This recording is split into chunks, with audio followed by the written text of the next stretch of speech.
The 39 Life Experiences with Money. If I had the power to offer you anything, food, shelter, pay your bills, pay your debts, pay your vices and city breaks, to buy you the nice car and the big house, everything except to give you money, cash money or digital, you would feel like in prison. Without the liberty of using money, life has no sense, no experiences, and no lessons. The kids who have everything, except money, are losers in life. The wife who has everything she wants, except the access to money, she is a type of slave. A husband who has everything paid by his wife, and no money, is just a useful object in the house. Episode disclaimer: none of these experiences are a guarantee for life success. Yes, it's true, if you don't have these money experiences, your living in the monetary system will be a school of lessons regarding financial education. You will pay big mountains money, because you didn't learn from other people's money mistakes. Welcome to a new episode from Side by Side Visionary Talks by Emil Truthman. Today's Visionary Talk is about 39 experiences and feelings regarding money. This episode has 2 parts. Check out the list in description of this video. How many did you have until now? Print the list of experiences, talk with your family about them, share you life money experiences and why not, try some new money experiences. The fact of life. When you play the money game called Monopoly, before you throw the dices for the first time, you already have pieces of paper worth of money. The winner of the game is the one who makes the right decisions, who risks and invests, and who keeps the money until the end of the game. And it's true, it's also about luck, because you depend on the dices. In real life we start naked, everything from zero, no knowledge, no things and no money. Maybe we have some luck for the future dices, or our parents had money, but on personal level, the entire life we play with money and some win, many lose, plus the facts that life isn't fair, the rules are broken. The opportunities are for those who have eyes to see them and they have the guts to enter this game of money. People who didn't have money problems in different stages of life, don't have these diversified money experiences. For the rest of us, this talk comes from own experience or with plans to achieve these experiences. This list, I want it to be a form of legacy, if you are young, to know what to expect regarding money in the future. Information on how to react in different life circumstances. If you already checked half of life, these are powerful memories and lifetime lessons you should be grateful for. These experiences lead you here, today, listening to this talk. Number 1, when money are not there. We often think, I didn't had money when I was young, now I don't have enough, and for the future, I don't have a plan of making them. Who wants to help you, if not yourself? We talk and dream about money, when we search our pockets or bank account, the money are missing. A harsh life experience, we learn to invent and discover solutions to solve problems with little resources, we learn to cook what we have, to love without buying things, to survive in hard social conditions and to be strong. The feeling of missing or not having enough money is the first motivation impulse we feel in our existence. The only alternative is poverty, misery, laziness. Number 2. Money respect. If you find a $10 bill thrown in the mud, what's your attitude? I don't touch dirty objects, because I have to clean my hands after. Or you hate money, or you respect them for the power they have. $1 or $100 bill, money are money. You buy a bread and give it to a poor man, or you write on banknotes, you broke them, you burn them, you have a form of disgrace or hate about money. This is a life experience that is showing, revealing without using words, what type of values you have and what character you have. And other people will judge you, on how you treat money. Number 3. Emotion. Money enthusiasm, meaning the intense and eager enjoyment, is when you have some money, maybe win at a game and your face is shining on enthusiasm, It's a special feeling, it is hard to fake it, because no one on earth is sad when he receives money for a particular reason. An inner form of happiness due a result of a money experience, maybe being paid for a service, or signing a contract, and the motivation that comes after this experience is called money enthusiasm. When you have a plan or a business idea, and someone is giving you the money to start the project, he believes in you. Number 4. Bragging with money. Excessively proud and talk with others on how much money you have. The enemies, the thieves and the people who envy you, are all ears and eyes on you. Congratulations, everyone knows who you are, and what type of possible friendship you could have. The people with wisdom are not blinded by your bragging and the shiny things you shown, they feel pity for you and compassion, because you need to be approved by others based on what you afford to buy, not because of your values or honest friendship.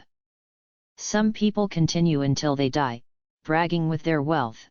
Other people learn the lessons, and become philanthropists, anonymous donors. We all have out little or public moments of bragging, stupid things we do, or lessons we learn in different moments of our life. Number 5 is living with debt. From my experiences, in the last 10 years, and 7 types of debts paid and another 3 still active, you get used to sleep with debts if you can pay the monthly payments, and have some savings for the next months. After the stress of the first months, it was something new and a new money experience. The thing is, I use debts to invest, to buy assets, and in the last 2 years, I took money from the banks to fight inflation. Buy now things that you need, the price of these things will double in the next year. If you save money, in 1 year, you buy only half with the same money you paid today. It's a numbers game. One of the secrets is, don't take too much debts, better to invest slow, money comfortable, and save. Number 6. Escaping the debt feeling. I don't know how it feels. I heard other people saying, life with 0 debts, all my money are mine, no more bank debts, commissions, taxes and insurances, other hidden costs, raising costs, and no alternatives. Being free of debt is a social status of success in life, even if you don't agree with me. Number 7 is giving money. Poor people help poor people because they know how it is not to have. Rich people change the lives of poor people through projects, helping communities, donating to causes that help cities, with a big impact on a large number of people. For the poor, help is for basic needs, for the rich is about the meaning and result of their donation. When you give a part of your income to a church, build a fountain in Africa, or you help someone to grow in life, you feel different. It gives you a form of unseen peace and make you want to give more. It motivates you and you feel you did something right. Number 8. The first money experience is that feeling when you receive your first salary, first money for a job you have done, the first touch of the money made by you, with your hands, work, and brain, or with your ideas. You are a grown-up now, you are capable of great things. Generally speaking, with the first money, everyone is buying that thing that was motivation or childhood dream. Ask whoever you want, they will know what they bought from the first salary or first worked money. Number 9 is the first big amount money. In everyone's life there is this moment when they make big money, and people spend those money immediately, in things that are not considered investments. The enthusiasm of the money, combined the number of dollars and the lack of knowledge, creates the perfect conditions for a wrong spending decision. That's why is called money life experience. You learn from it and next time, you will be proud of your spending decision, you will be wiser or you will continue to be stupid until you learn, but with the risk that those money never return to you. Number 10. The first big money loose. Yes, I remember it. It was my first big amount of money. It was many years ago. I made, let's say, $4,000 in 3 months, and spent them on little things, helping my family, paid some debts, food and drinks, small pleasures, a phone and trips. With those money, at that time, I could buy a car or a piece of land for a future house. I lost also all my investment $3,000 in crypto coins, being silly and not controlling the money enthusiasm mentioned above. Number 11 is lend money stress. To grant to someone the use of your money on the understanding that it will be returned. And they never came back to return the money. This experience has three sides. First side, you lend a small amount of money, and if the other person, for any different reason is not giving you back the money, you forgive him, you keep the friendship, relationship, but with the condition of not asking for money again. Friends until the money intervene between us. The second side, the lending money experience, when the other person will break the friendship and never return you the money, it is his choice, but your money, and it depends on the amount of money you give him, in proportion of the trust you had in him. The side number 3 of lending money is when you are silly, naive, and stupid, and give money with no condition, to anyone, and they profit from you, and you end going broke. Fake friends, or friends on interests, and the ugly part is that they know you have money. I lost also $6,000 being stupid and give the money to someone for a land, but that person didn't own the land. How stupid can I be? And here comes number 12, when you don't lend money even if you have.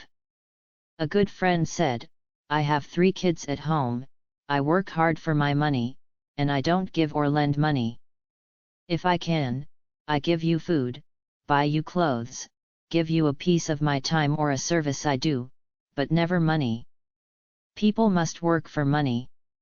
In real life, friendships are tested using money. If you set your values clear, you won't have problems, you want real honest people around you. Or you can lend money, and when the other person is returning you the money you could say, this time you can keep the money, I kept my promise and I wanna help you unconditionally. Number 13, borrowing experience. I also did this. I borrowed $100 at every end of the month, and in the salary day, I returned the money. After a while I realized how stupid I was, because if I could make 1 month with $100 more, or save $100, I will not be forced to borrow money anymore. I did so, save that money. When you borrow money you have this stress, I must remember any time the amount of the money, the person, and the date of returning the money. You should never borrow money, especially to spend them on stupid things, because after a time the people lending you money will refuse to give you another set of money. They will be pissed off, and you will have to find other people with money and an open pocket for your fake needs. Save some money, so you never have to lend any more. Number 14, when your money don't have value. 2 examples. The first is when you have some money, but the things you want to obtain cannot be bought with money. I want to marry a girl and she is looking if I have character, strong values, and faith, not money. My money are worthless. The second example is inflation. You saved money to buy a car or a house, and now due inflation, their value of buying is half, you can buy only half a car. With money you work only in places where money buy, or sell. Number 15, overpriced money. When you want to buy something and that thing cost too much, comparing with your number of money. In this case you could wait, maybe the prices will go down after a time if other people won't buy meanwhile you wait. Or you could make this compromise and pay the asked price, it is once in a lifetime deal. Or you could buy something else, in a different location with the money you have. Always the seller will sell higher, and the buyer wants to pay less. Be yourself the seller. Number 16. Blocking money. The action or fact of blocking or obstructing someone or something, in our case, the money. When we have a little above enough money, we buy things that we don't need. We are blocking the money, a kind of losing them. We upgrade things or replace things that still work, and now we have two examples of them, blocking the money, and occupying square meters from our living space. I said it many times, our houses become warehouses of old unused objects. We are blocking money when we buy different things that we will never use, never eat, or things that lose their value after we buy them. We think to buy, just in case I will need it in the future, or we buy just because today it is sold on discount. Stupid us. Number 17. The easy money. A proverb says, the way you make them, the way you spend them. If you make somehow, receive or gain easy money, with less effort, risks, less stress or work, the temptation is to spend them fast, because in your brain you think this scheme will work forever, and tomorrow you will make easy money again. The practice of life shown us that things change, a good idea is rapidly copied, and the scheme, in many cases illegal, is discovered, and the so-called, your own money factory, will be closed. When you make fast money, it's time to learn and invest, because the money pipe will be shut down, it is a possibility, and you will return to mediocrity again. This theme leads us to number 18, the fight money. This life experience has synonyms such as, never forget from where you came, or never forget the sacrifices you have made until achieving success. Sleepless nights, fights with laziness and stupid people, work after work and after work. Accepting more stress, risks, tears and failures, betrayed and having enemies, being surrounded by no-sayers, people who abandoned you, and being alone and the only one believing in you, you make it. These memories before making it, are like scarfs of your success, and the motivation to be grateful for what have you achieved. Number 19, vices and money. You can have them all, only with money. From basic most common, smoking, drinking, and chocolate, to the real vices like greed for power, like the weakness for beautiful women or men, for other pleasures and sins we all have around us. Come on and waste your money, buy or pay for these things. Destroy your health and brain, your family and relations, your name and brand, and destroy your life, it is your choice after all. Having vices, many times, is a fact that you cannot control your actions, your desires, and your money. A friend said that he drove 20 kilometers from his work, just to buy some cigars. You don't need food, water, values, or air, you need that only vice that controls your life, you take it and you are good for work, or to sign the papers. Number 20, altruism money. Disinterested and selfless concern for the well-being of others. An Asian woman won the lottery. She quit her job and donated all the money to charities and foundations for animals. In 1 year she became bankrupt. Many people have this emotion, feeling, motivation of altruism. This altruism thing was born from past and childhood experiences, and it is a sign you cannot control your money and emotions. People who prefer not to eat or not to buy the basic needs for themselves and to help others even more than they need. People who sacrifice their life, to help other people, family members, or strangers, or the psychological problem called the savior syndrome. People who save other people from loneliness, poverty, sadness, problems, life situations. In many cases those people don't want to change, are lazy. The truth is that altruist people are fed by these emotions from their brain when they help others, and the hungrier their brain is, the more they help and sacrifice themselves. The list continues in part 2 of this episode. Link in description of this video.